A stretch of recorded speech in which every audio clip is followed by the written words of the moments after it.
This is Joel from Melapress, and in this video we will be looking at how to limit login attempts on WordPress.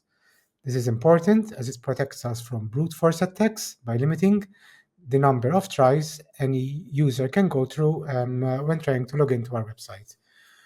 We will be using a plugin that we developed called Melapress Login Security, and you can start by going to Plugins and New Plugin.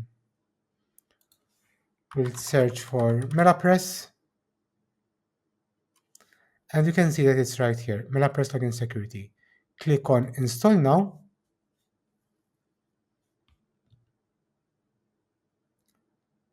And once the plugin has been installed, click on Activate. Upon activation, we will be automatically redirected to the plugin. We're in the Login Security Policies tab.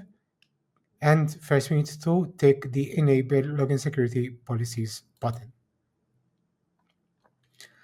Scroll down to Failed Login Attempt section, which is right here, and take the Activate Failed Login Policies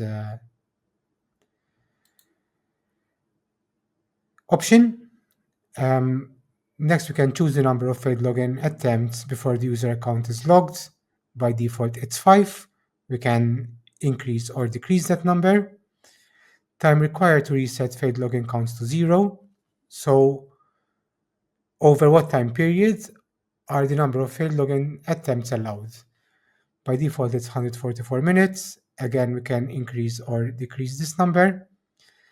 Then the next set of options is what happens when a user is logged. So if a user reaches the number of failed login attempts within the specified time frame.